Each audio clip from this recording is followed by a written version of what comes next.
Hi, my name is Kara, owner of a small Etsy shop called KaraKitsandCreations, and for Easter 2024, this is what I'm going to be offering in my shop for kits. I have this cute bunny, Happy Easter, and another cute gnome one. I got these great signs from SChandlerCreations, another Etsy shop.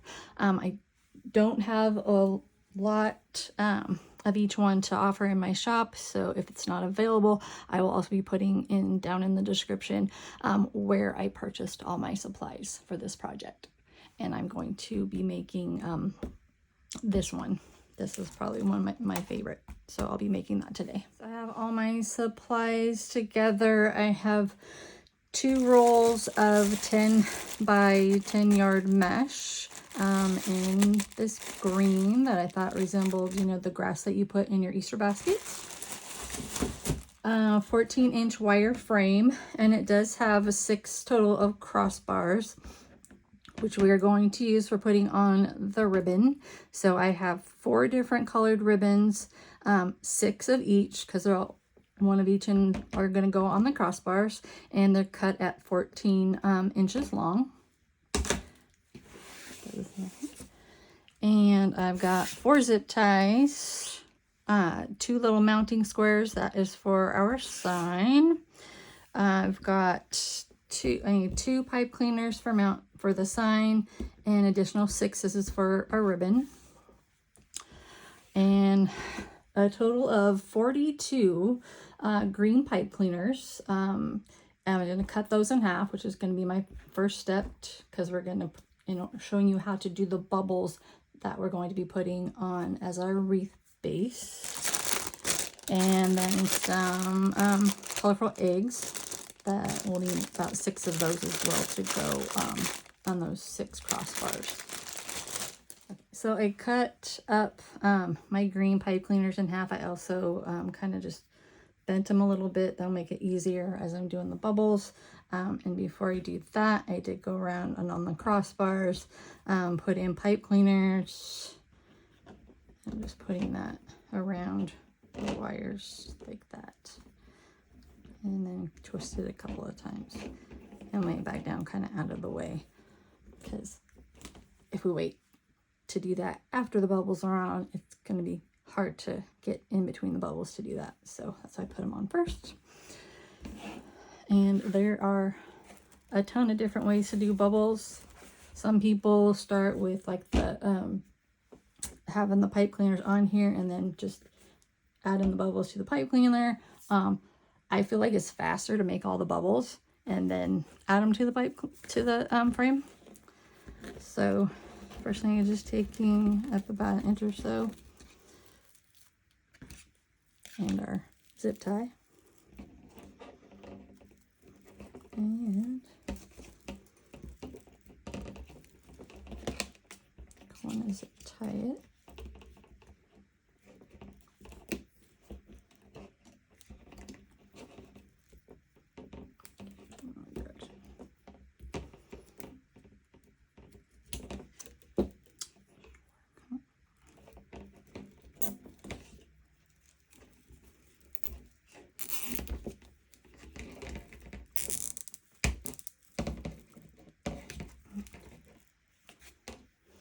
So I'm going to be making 8-inch bubbles, and so just starting at this point over 8 inches.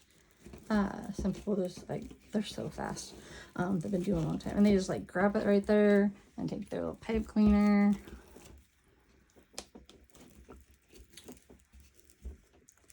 and twist it, and they do it real fast. But if you just do it that way, then it's all bunched up and you have to come back and flip it. So I do mine a little bit different.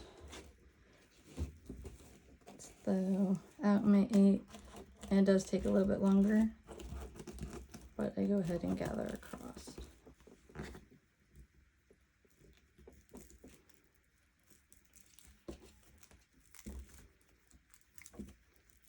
And I have a box on the floor at the end of my table, so it's not just falling on the floor. So just taking and measuring out your 8 inches.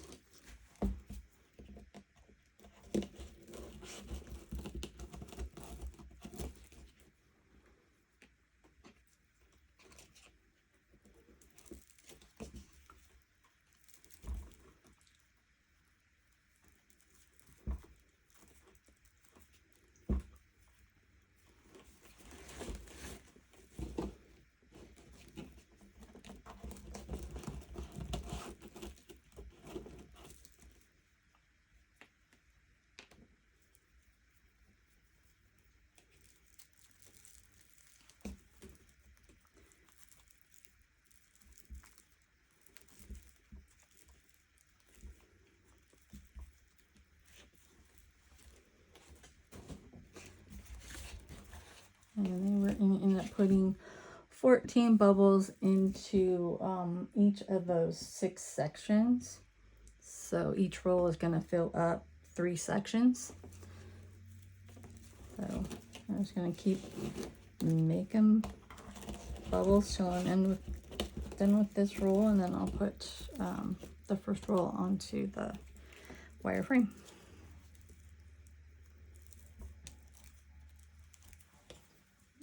So I finished making my bubbles, and I did come out less than the 42, which actually for this project is fine. You just want to have enough that it's nice and full and that you're covering the wire so you don't see the wire. So if you end up, whether it's not quite 42 and you're down a couple, that's fine. And on my next roll, I'll try to be a little more exact. But I have been taking them and putting them around this this wire. It's like the 3rd from inside. And so just taking and putting it around that 3rd wire.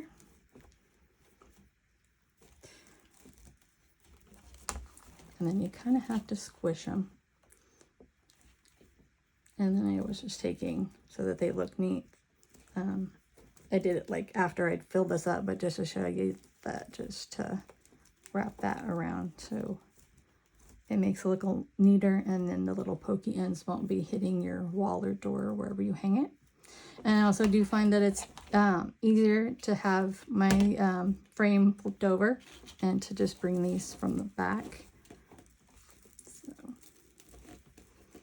taking them and putting them around this, the 3rd wire.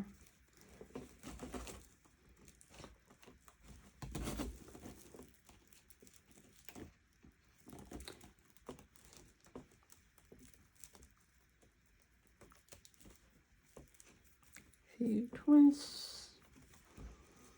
Like I said, you're going to end up, you see how full that is, it's kind of end up squishing them over. And then continue that until I finished all these on the roll. And then go make bubbles on the 2nd roll of mesh. Okay, so I finished putting my bubbles on the wreath frame, and I secured the ends with zip ties. Next thing I'm going to do is the sign. So use my little mounting squares. I get these from Amazon.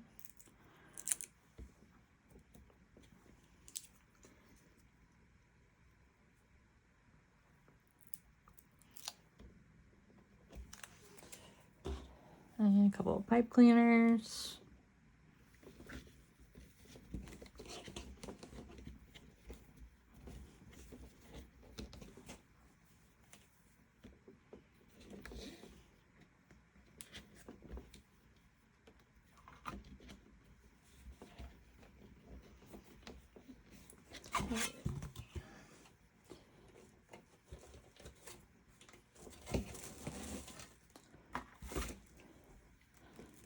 So I'm just going to go ahead and secure these to the frame.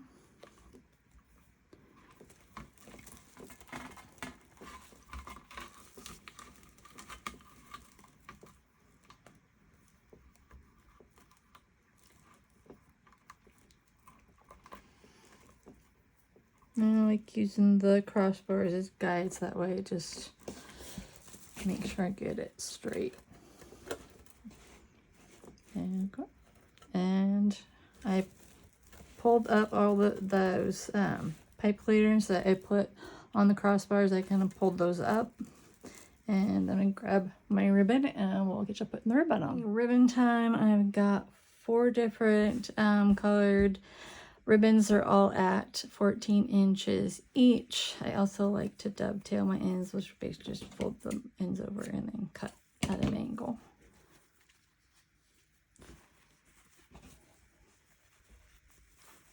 And place them right side up, fold over to find the center. And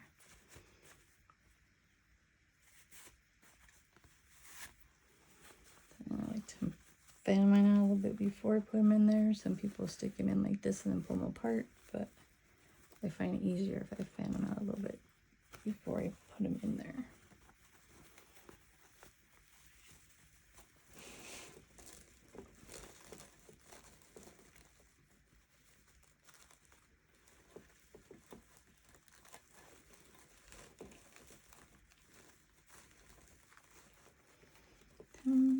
And then give it a couple twists and then cut off the excess.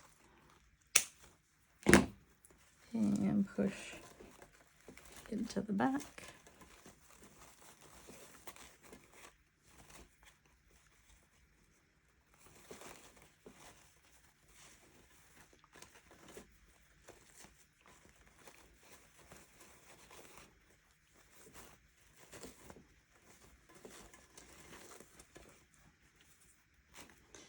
And so fan out.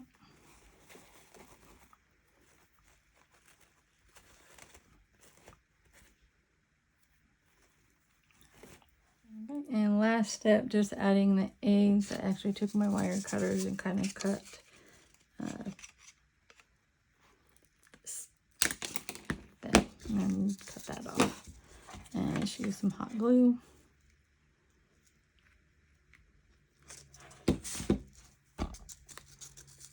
And stick it down. Yep. So here is my completed gnome Easter wreath. I do have a limited number of kits available in my Etsy shop, and I will leave in the description where I got the supplies so that you could purchase those yourselves as well. This is the wreath I made using that other bunny sign that I showed you in the beginning. This one did slightly different and went with 3 different ribbons and then the different eggs that match the sign.